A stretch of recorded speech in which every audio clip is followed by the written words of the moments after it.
ఇంకొక 2 కీలకమైన అంశాలు తెర మీద ఉన్నాయి సార్. అంటే మీ ముందున్న సవాళ్ళు అంటారా, మీరు అడ్రస్ చేయాల్సిన అంశాలు అంటారా? ఫైనాన్సెస్ అయితే స్టేట్ ఫైనాన్సెస్ చాలా హోప్లెస్ సిట్యుయేషన్లో అయితే ఉంది. రాష్ట్ర ఖజానా దివాలా తీసిన పరిస్థితి almost. Where from you are bringing the funds and as to how you are going to address the issues? మనం అక్కడే ఆలోచించాల్సింది ఒకటి.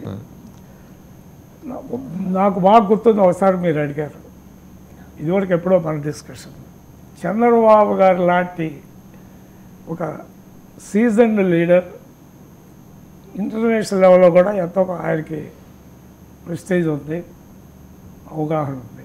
అటువంటి వాడికి వీళ్ళందరూ కావాలా అని అడిగారు, గుర్తుంది. అదే పద్ధతిలో ఆయనకున్న అవగాహన, ఆయనకుండే దీని మీద ఆ గ్రాహ్యం తెచ్చుకున్న విశేషాలన్నీ కూడా క్రోడీకరించుకొని హ్యాస్ టు విగిల్ అవుట్. దాంట్లో నుంచి బయటకు రావాల్సిందే.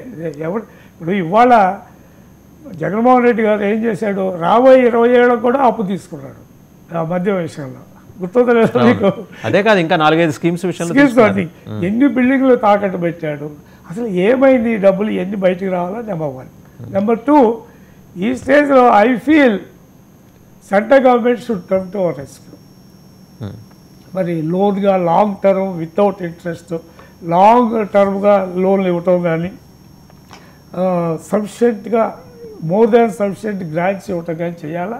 నెంబర్ 2, ఇంకో పక్క చంద్రబాబు గారు ఏం చేస్తున్నారు, ఆయన ఈ ఎక్కువ భాగం ఇండస్ట్రీస్ని అట్రాక్ట్ చేసి, ఇతర అన్నీ కూడా అట్రాక్ట్ చేసి, తద్వారా ఆయన చెప్పేది అదే కదా, మనకి అమరావతి కట్టినప్పుడు it is self sustain project. అది ఆయన అభిప్రాయంలో అది నాట్ ఓన్లీ క్యాపిటల్, అది ఒక ప్రాజెక్ట్, ఒక మోడల్, ఈ దేశంలో ఒక మోడల్. అది మోడల్ తీసుకొచ్చి జనాలకు ఎవరికి డబ్బు ఇవ్వడం అవసరం లేదు, ల్యాండ్ కొట్టడానికి డబ్బు అవసరం లేదు, వాళ్ళకి కొంత భాగం ఇస్తామని చెప్పినారు. తర్వాత ఇండస్ట్రీస్ అన్నీ వస్తే,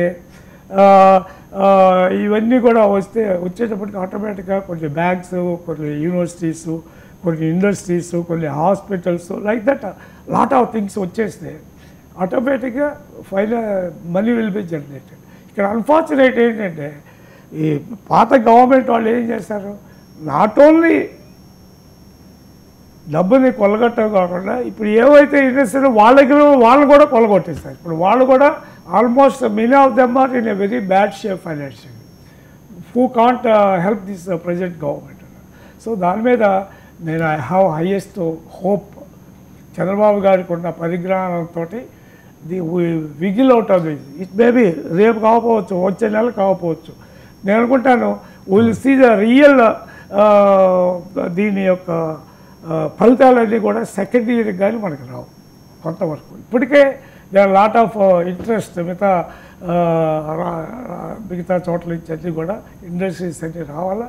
ఎవరికి ఏవైతే వచ్చి మళ్ళా వీళ్ళ దెబ్బ పడలేక బయటికి పోయారో వాళ్ళందరూ కూడా ఇన్వైట్ చేసి తెచ్చుకోవాలా. తెచ్చుకొని స్లోగానే యూ కాంట్ 100 మీటర్ స్ప్రింట్ కాదు ఇది, ఇంపాసిబుల్. అది ఇప్పుడు ఓవర్ నైట్ ఏంటి, ఓ పక్క ఏమో సంక్షేమ కార్యక్రమాలు జరుపుకోవాలి, మరో పక్క నేను చంద్రబాబు గారిని రిక్వెస్ట్ చేస్తున్నా, ఆయన కూడా చెప్తుంది ఏంటంటే యాజ్ ఎ కామన్ మ్యాన్, ఇప్పుడు మనం ఏంటంటే దాని సంక్షేమ కార్యక్రమాలు తగ్గించడం అంటే పెద్ద అప్రూవల్ వచ్చేస్తుంది. నేను చెప్పేది అంటే more priority is to be given to education and health. These two are the key sectors. ఈ 2 సెక్టర్స్కి ఇచ్చి మిగతా అన్నీ కూడా కొంచెం రన్ అవుట్ చేస్తే బాగుంటుందేమో అని చెప్పి వాటిని ఆలోచించాలా. ఎందుకంటే ఆయనకు అన్నింటిలో పరిజ్ఞానం ఉంది, చేయాలనేదే మేమందరం కోరుకుంటున్నాం. పార్టీలో కూడా మేము సూపర్ 6 మీరు అలాగే సంక్షేమ పథకాలు అన్నారు. సూపర్ 6 మీరు చెప్పిన దాన్ని బట్టి చూస్తే ఇప్పుడు ఇంట్లో 3 ఆడపిల్లలు అనుకోండి, ముగ్గురికి నెలకి 1500 చొప్పున ఇవ్వాలి అంటే ఏమో నాకు తెలియదు, తెలియదు అంటున్నాను. ఎందుకంటే ఐఎమ్ నాట్ ఫర్ ఇట్. అంటే మీరు టీడీపీ లీడర్గా you are not for it or as a common man గా you are not for it? Common man, right. ఎందుకంటే వర్క్ చేసే పరిస్థితిలో ఉన్న వాళ్ళకి మనం డబ్బులు ఎందుకు ఇవ్వాలి అదే పాయింట్. ఇప్పుడు అదే 60 years బియాండ్ అంటే ఓల్డ్ పెన్షన్ అన్నారు, కొత్త దానికి ఇదే ఉన్నది. బట్ వేరేస్ ఇంట్లో ఉన్న ఆడవాళ్ళందరికీ ఇవ్వటం అంటే ఇక మగవాళ్ళు ఏం తప్పు చేస్తారు, వాళ్ళకి ఇస్తే అయిపోయాయి అందరూ. వాళ్ళకి ఇచ్చారు అంటే ఎలక్షన్లో చెప్పారు. రెండోది వాళ్ళకి ఎలా 45 ఏళ్ళు దాటితే ఇస్తానంటున్నారు కదా అలాగూ, అంటే ఒక సెక్షన్ ఆఫ్ కొన్ని డిప్రైవ్డ్ సెక్షన్స్ నుంచి. మనిషి లైఫ్లో సరైన సంపాదన ఎప్పుడంటే బిట్వీన్ 40 to 55, 60 మనిషి ఏం చేసే శక్తి పూర్తి స్థాయి వచ్చేది ఆ టైము. ఎందుకంటే 30 దాకా చదువుతూ ఉంటాము, 30 నుంచి 40 మధ్యలో కుదురుకుంటాము ఏదో ఒక జాబ్లోనో, పనుల్లోనో, కాంట్రాక్ట్లోనో, ఇండస్ట్రీస్లోనో.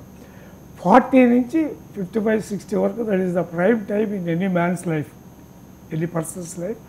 సంపాదించుకునే టైం అది. వాళ్ళకి మనము హెల్ప్ చేస్తాం. 60 అంటారా? ఎస్, 60.